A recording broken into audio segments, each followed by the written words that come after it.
Today's topic is The Scientific Method by Jaqua. He's a highly experienced writer who has created educational materials for many types of audiences. Mike, I will hand it over to you. If you can just give us a quick summary of your background. Okay, this is Mike coming to you from your nearest galactic neighbor. Actually, I just looked, it's just outside our galaxy. So, oh well. So I'm about 163 million miles away. And about 20 years of research, 10 years or so of writing educational materials, got my degrees from the University of Arizona, and yay, go Wildcats, screw the Devils up in Tempe, and that's about it. We'll go ahead and pop this up now. Share screen. Now I got to find. There it is. Okay. For my own sake, I gotta shut this down a bit. Okay. Everybody can see it, right? Yep. All right.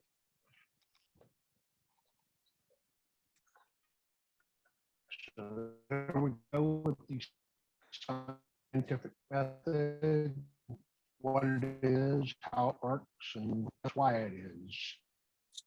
There's actually an unusual challenge. I'm so used to the scientific method being like the simplest thing in the world, and then I realized, yeah, but you've been doing it for 30 some years. So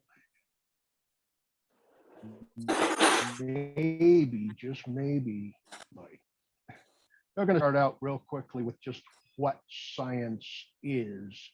A lot of people have a lot of ideas, and this isn't, should point out that everything I say in this presentation should be taken with a little bit of a caveat, which is that probably no 2 or 3 scientists will give you exactly the same answer to all these. So science is a bunch of branches of systemic knowledge or study that deal with facts and truths about the physical and material world. I always like facts and truths that I've highlighted there because it is amazing how many people will try to say science is bogus or science can't investigate supernatural things. That's not entirely true, but mostly what we're after is to bring out things that are well supported so that you can understand the world around you. So the principles of science are systemically arranged and, well, show the operation of general laws. There are a lot of base principles that go with science, and I won't go into those, but they are part of the overall assumption that the world consistently works the way that we measure it, see it, experience it. And then the ways that the systemic knowledge of science are gained come through study, like getting your degrees, observing things. I should have put observing and thinking about them. And finally, experimenting in various ways to solidify or broaden the knowledge. Okay, the scientific method itself.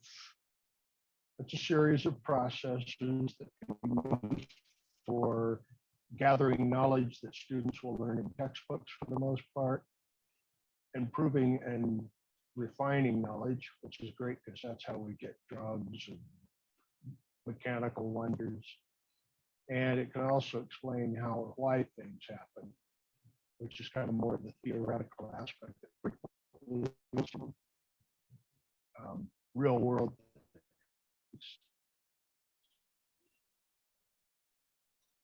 I'm not going to read all this, but it involves go through again. Excuse me, Mike. Yes. You sort of somewhat of a problem with your audio. It's kind of a little bit choppy. Um, maybe Bring you up. could, Just a minute here. Let closer me to try something. Can you hear me? yeah, I think that's better. That's better. Good. Better, yes. Let me. I lost track. Okay. So when I'm saying every scientific experiment, it's also amazing to people how simple scientific experiments can be. I mean, flying a kite with a key attached to it in the rain is pretty darn simple. Maybe a little bit risky, but they all can be very simple. So some reasons why we use this. It's the best way we know to define and investigate and understand the world we live in, or the universe we live in. It's the way that we increase or change or improve our knowledge and ideas that we have about things. It's why we now know that sickness is not caused by something that lives inside you your whole life, which is an old theory that Louis Pasteur shot down when he came up with the germ theory of disease. The scientific method is structured, it's repeatable, it can be applied almost universally, so very flexible, adaptable method. It's highly reliable, and as I said, adaptable. And some of the important aspects of it are that whatever you discovered can be falsified, verified, or changed. Making something falsifiable, which is disproving something, but it also needs to be verifiable. You can't just say something. Somebody else needs to be able to verify it themselves. It's an ongoing process that people again, and that's why knowledge is constantly changing. And I put this caveat of communication, and that's where different scientists will start messing around trying to figure out why did we get conflicting evidence or conflicting results. I know I had this once in something I did where it seems like I sort of turned around a scientific maxim that we had in my field. I did some reading in the literature. It turned out I wasn't first, damn it. Mike, can I interrupt? So first thing I wanted, yes. So Hello? Jerry had a question. If science is defined as the investigation of the material world, where does that leave the social sciences? Good question. And I hope I didn't say material in there, but it's just investigates the world that we live in, the universe we live in, the things that we experience, and how things function. So with the social sciences, you're trying to discover how do things work in large groups of people, what elements of psychology apply to them, that sort of thing. So those aren't strictly material, but they are definable, repeatable, amenable to change. They can be used for different things. So that's, I'll even, I think I say it later, but you can use the scientific method for anything, including investigating the supernatural. And there are people who actually do that. Okay. Along here. So inductive and deductive reasoning both get used in the scientific method. If you're doing inductive reasoning, you're making observations and then going to some broader conclusion or a generalization. then when you reach your conclusions by inductive reasoning, they may not always be true, but they ought to be sensible based on what you know. And then this goes from specific ideas to reach broad conclusions, or as it's commonly taught, it goes from small observations to big conclusions, small to big. Deductive reasoning is kind of its other side of the coin. Starts with general things and then tests it by putting it into specific incidents. It can also deduce specific things once you know the general principle. And so here we go, general ideas to reach specific conclusions, big to small.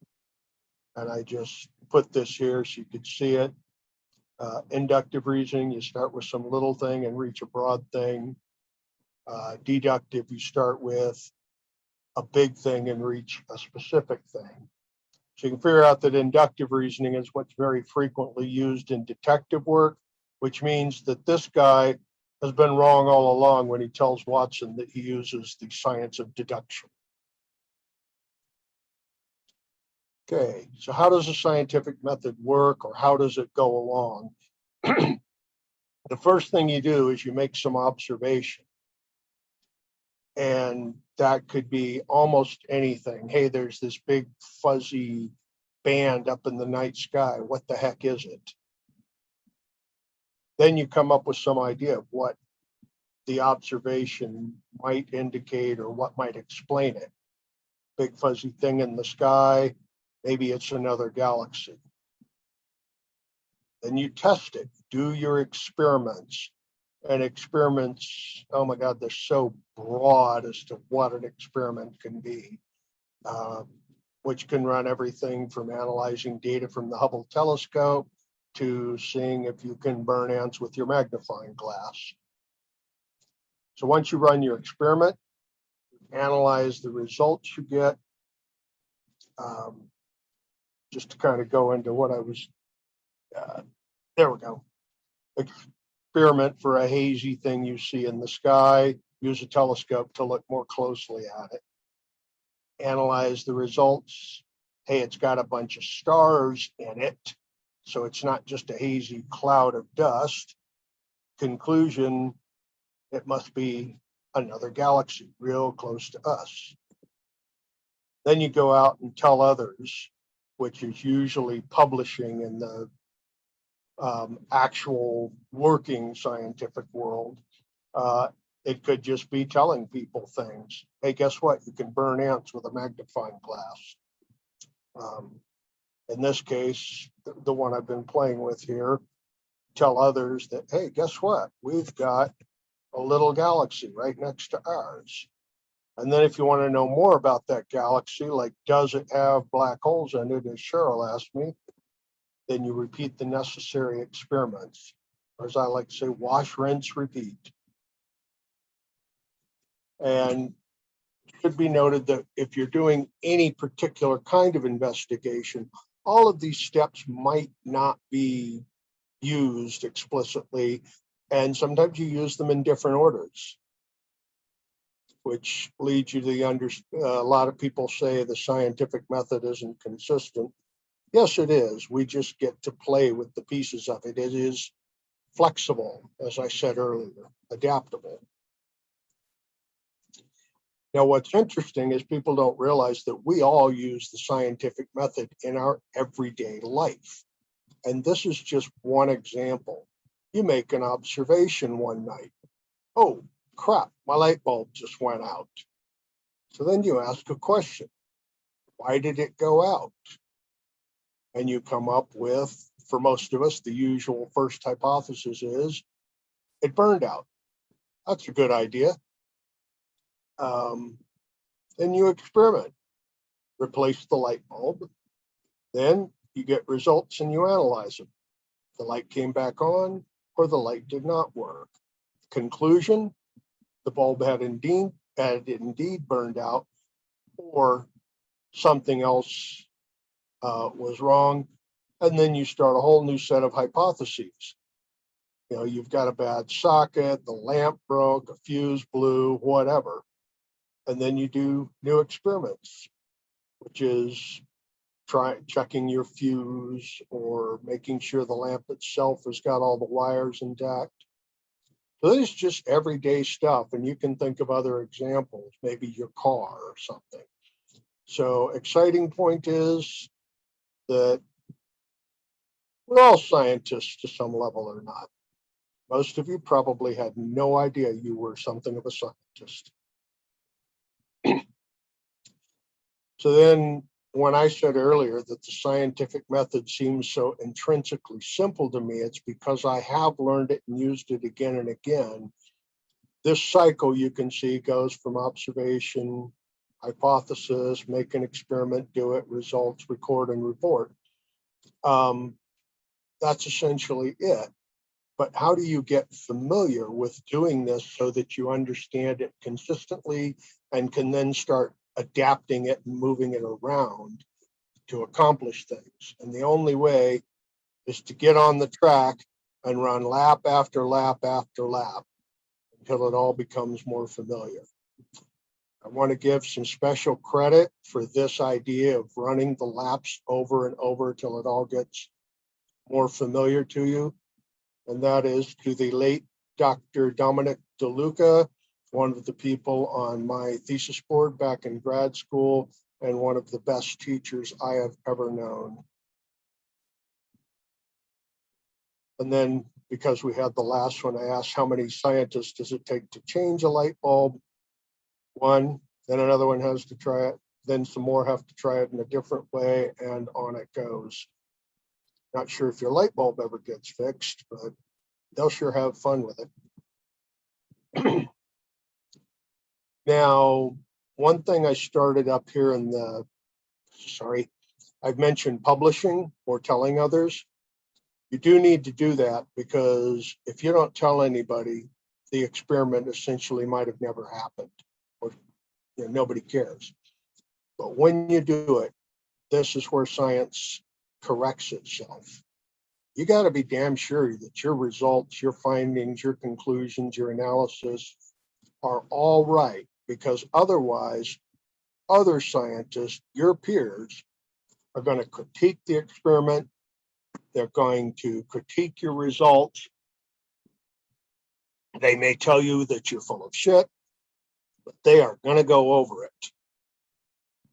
And they will try to duplicate your results. If they can't duplicate your results, you're going to have a talk and figure out why. And hopefully it's just a little wrench in their works, but they will do it and they'll get back to you about it. If it all works, then they'll start expanding on your results. Like I said, if your results cannot be duplicated, ooh. There is a note that there are some things cannot be duplicated. If you make an observation of a passing comet, once it's gone, you can't go back and duplicate some observation that somebody made. That's going to require people analyzing how you got your results and conclusions, since they won't be able to go back and repeat your experiment. So whatever results you get, got to be absolutely certain of them, because your peers are going to look at it. They're going to do what they can to duplicate it. They're going to discuss it between themselves, and they're going to publish it and say, hey, everybody, we need more research on this to make sure that it's consistent and see how it can be applied. Here's a case, an actual case of the scientific method correcting itself. It's a fairly simple case, but it's kind of a funny one. So back in '73, Dr. William Summerlin was doing some research on transplants, trying to figure out how to do transplants and minimize or eliminate rejection. So he came out and he said that he had found a way to graft skin between two separate mouse types, mice that should reject each other's tissues.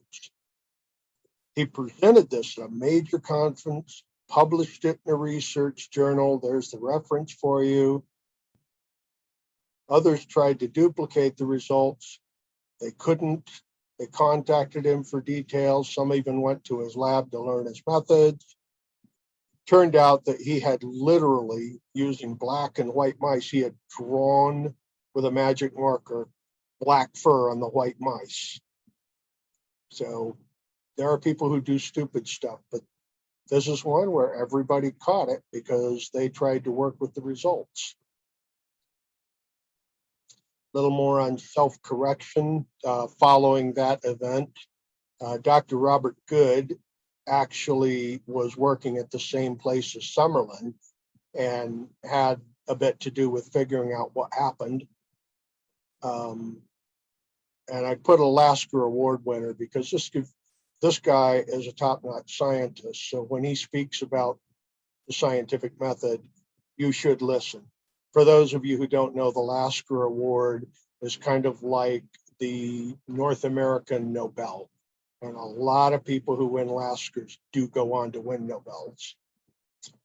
So Dr. Robert Good said that the nature of research is to test and retest until something stands up.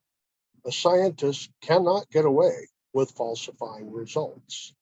And there are numerous examples of scientists trying to do it. Dr. Richard Hong, who's an immunology professor at U Wisconsin and has worked with the people at Sloan Kettering, saying that the element of caveat emptor is always there in science. That's what's great about having other people who are not your best friends trying to confirm your results.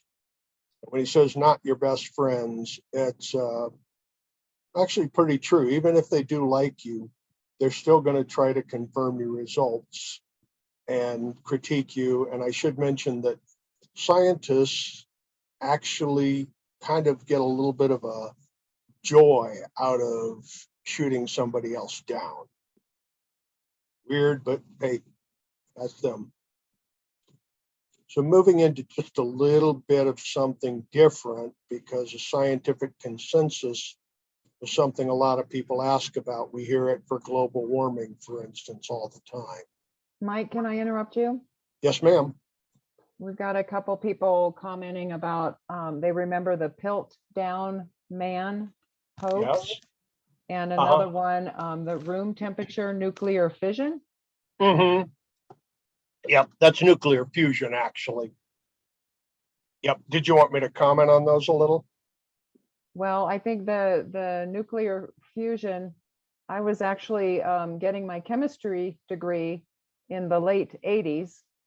I believe that's when that was. And I actually worked with a professor doing just that, trying to create nuclear fusion in a little test tube. That's cute. It's actually at the time that happened, my ex-wife was getting her PhD in theoretical nuclear physics. So I found out from her that like the day these people announced their results, the entire nuclear physics department was like, oh, bullshit. Just so you know, here's one of the funniest things I thought about it. They did the experiment, as they say, in a test tube, and they had minimal radiation shielding. And the people in the nuclear physics department said, according to what they said they got, their results, the amount of neutron radiation that they say they release should have absolutely cooked everybody in the room. Oops. So consensus. A consensus basically you can figure out is a general accepted opinion or decision that most individuals in some group agree with. And by some group, I mean atheist groups. Most of them are of the opinion that there is no God. There are probably some, agnostics or something in there who aren't quite as set in that. So consensus is not always universal. And that's important because there are people out there who say global warming isn't really what we think it is, but the consensus is still a majority. But those, I should back up, comment that the lack of universality is actually kind of a good thing because it leaves room for people to try to do something contrarian to the consensus and possibly overturn it. So then the scientific consensus specifically is the judgment or position of the great majority of scientists in a particular field. Again, climate scientists, earth scientists, all involved in global warming. You know, what is it? I think 98% of them agree on it. And this is another important part of scientific consensus is based on the current state of research. We find out things after we've got a consensus, and then more research is done and everybody says, hey, you know what? That consensus wasn't exactly right. So here again, it's just not an absolute fact. And it's just an important thing, especially for scientists.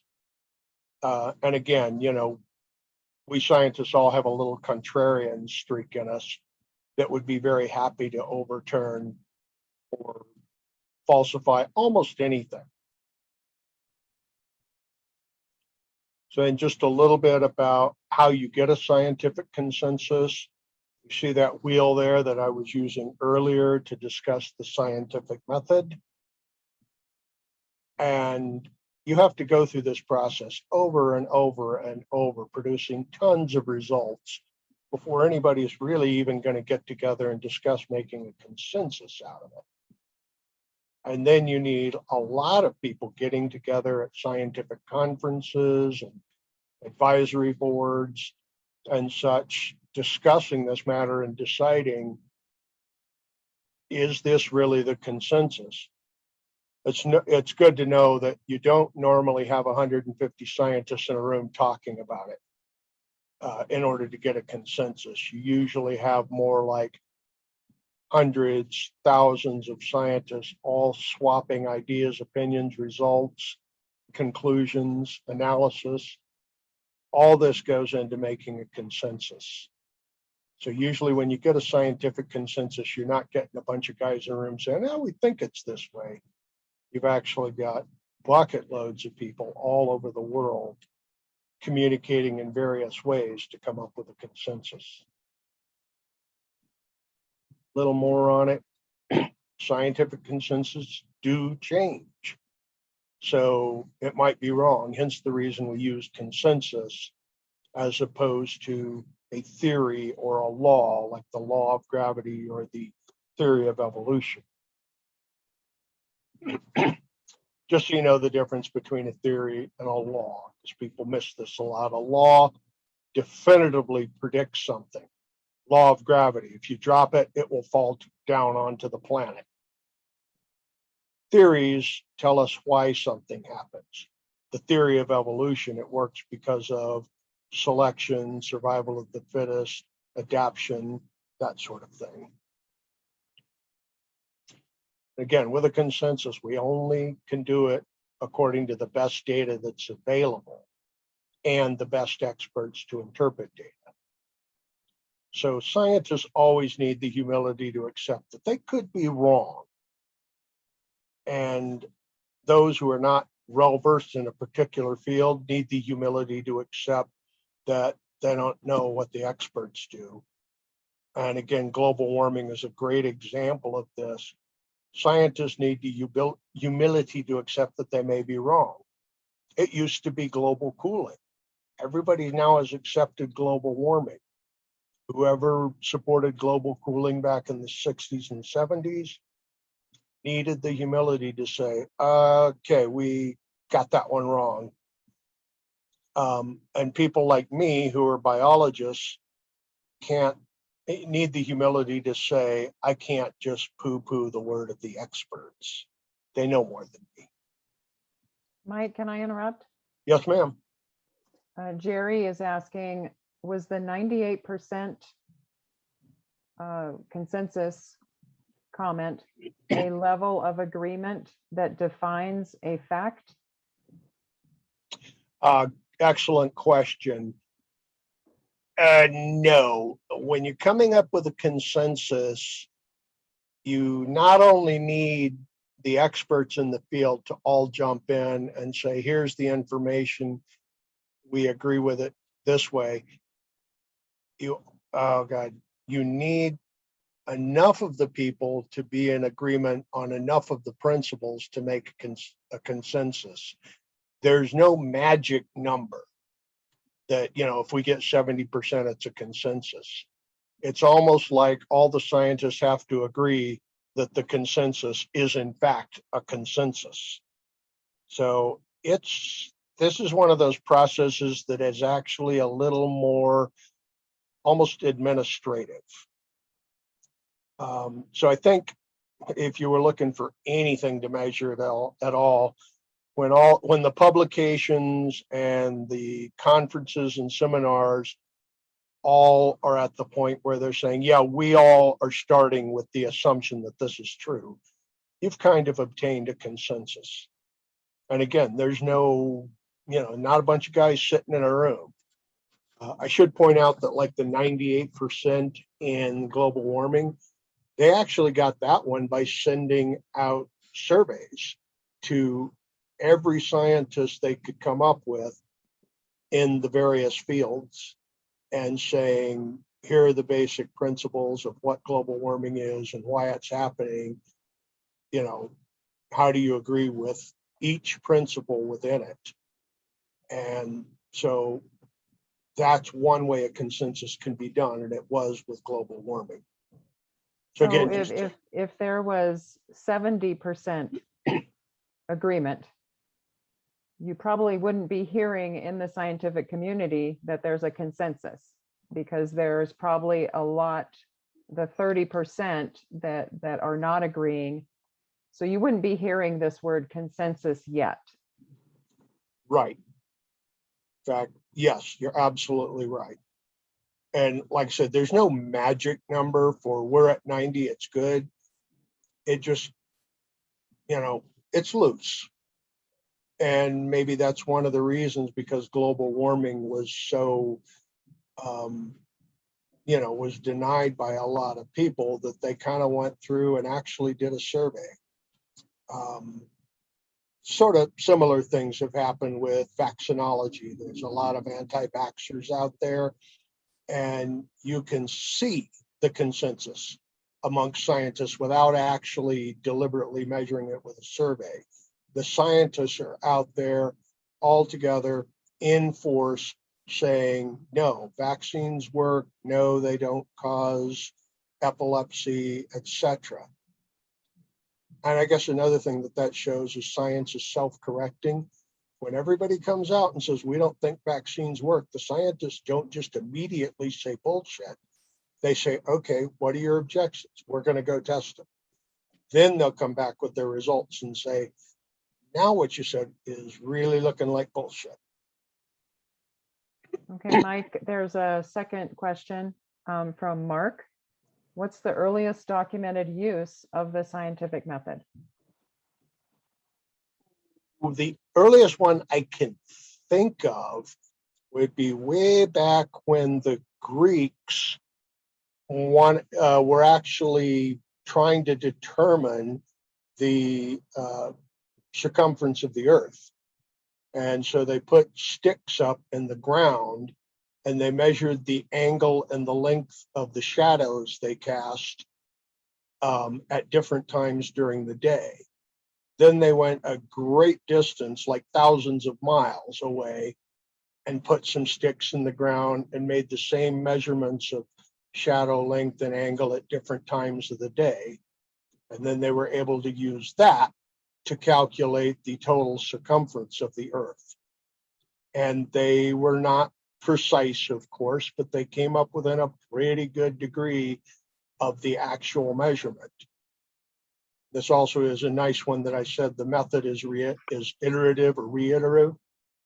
Other people came along later and measured that themselves, many by different methods. So today we know the circumference of the Earth very accurately. So those old Greeks trying to figure out the circumference of the Earth would probably be one of the earliest that I can think of. Okay. So, saying about those who want to disbelieve or contradict or ignore a scientific consensus. Imagine whoever you are that somebody comes to you for an opinion in your personal field. That could be mechanics, being a firefighter, a boxer, an accountant, you name it. Nonlinear perturbations of quasi-linear control systems. You don't have to know what that is because I barely do. But the point is, if you come to somebody who's an expert in their field, and I love to mention auto mechanics because everybody's familiar with them and very few people question them. What would you think if they started telling you you were wrong and you have no idea what you're talking about?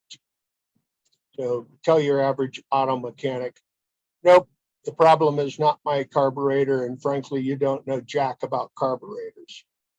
It's pretty stupid to do that. So again, this is the humility thing. If you don't have the humility to acknowledge you're not an expert, you're just way off base.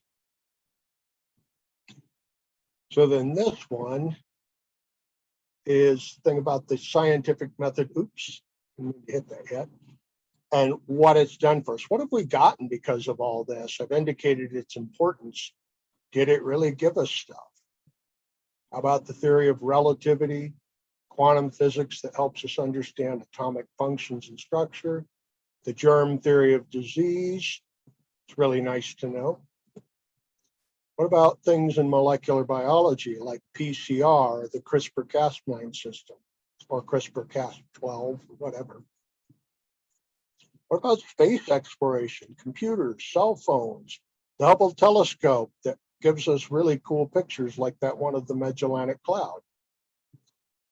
What about the simple fact that you can drive in your car to the airport, jump on an airplane?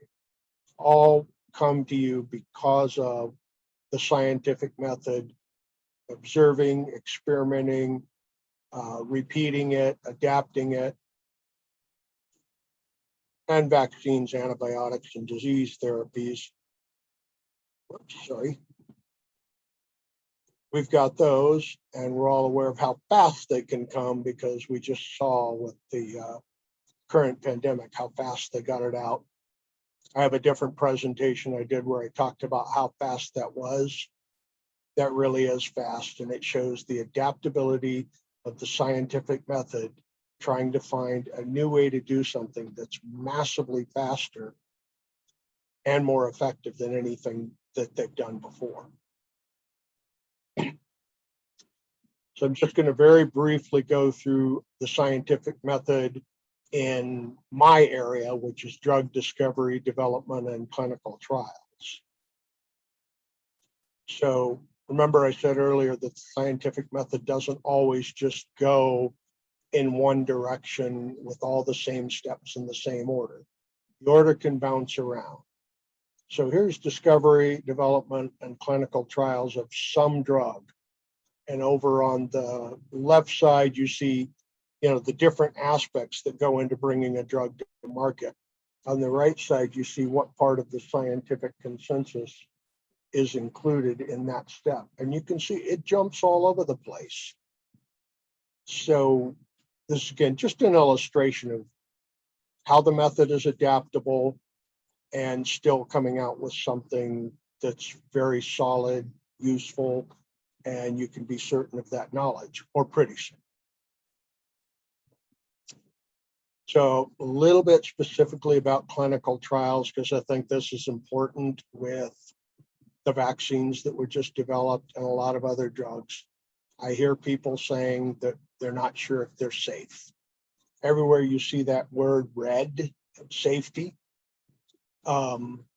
That's where they're testing it along the line. So drugs are tested for safety before they ever get basically out the door of the lab where they're discovered.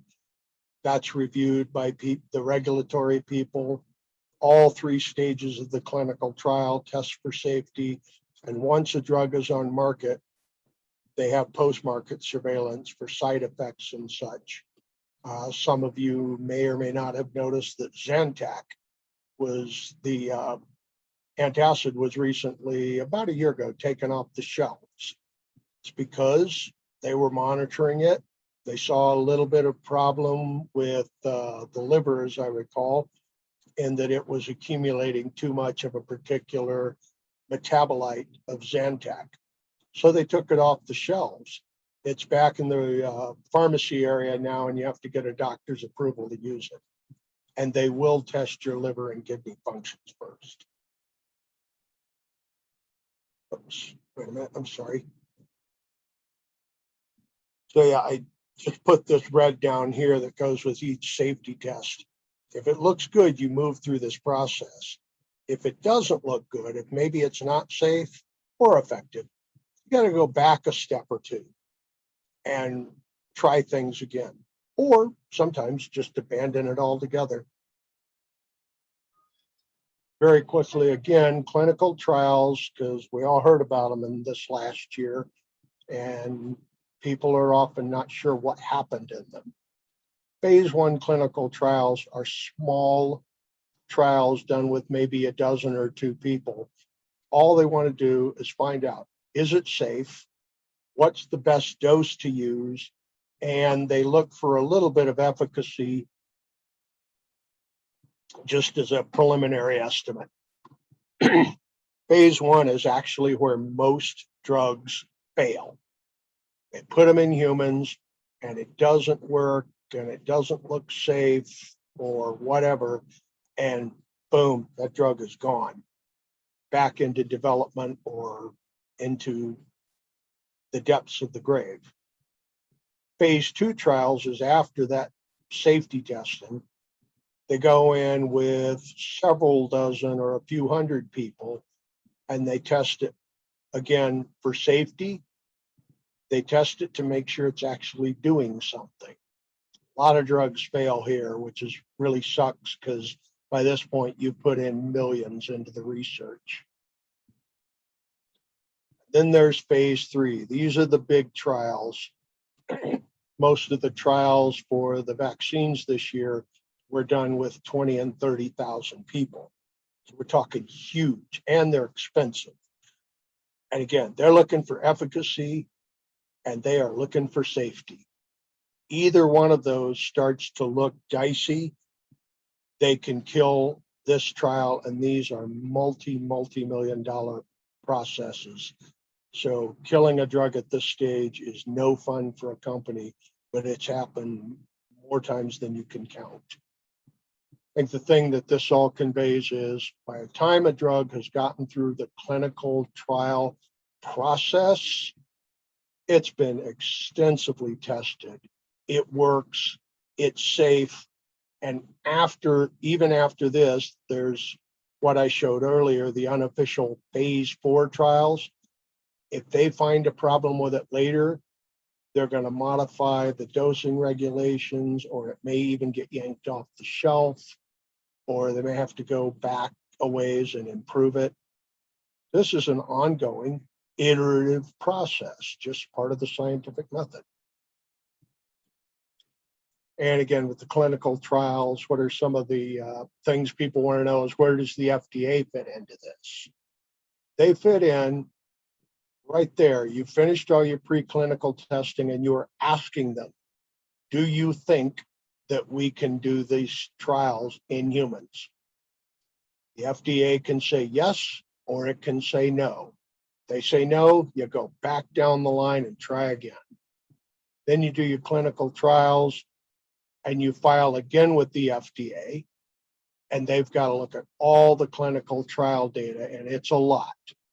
And when they get through all of it, they can approve it, they can alter your prescription recommendations, they can just kill it They can say, go back and do the trials over in different ways. So again, I try and show all this to let you know that any drug, vaccine, whatever you get, this is the kind of process it's been through. We didn't just, Dr. McCoy is not real. They don't just make something in 24 hours in the lab and then stick it in people. And then after approval, this is what I brought up. You have to manufacture and distribute it, but then you have to do post-market testing and monitoring. That's the phase 4. And as I mentioned with Zantac, that can make significant alterations to what happens. In fact, there was one of the painkillers, the COX-2 inhibitors, that was made 30 years ago. And after it went through the whole process, got on the market and was in phase 4 type safety monitoring, it got yanked off the market entirely. So I think that was Abbott, the drug with the Abbott Drug Company. And God, they suffered hundreds of millions, probably $1 billion worth of damage from that. We don't care. We want people safe.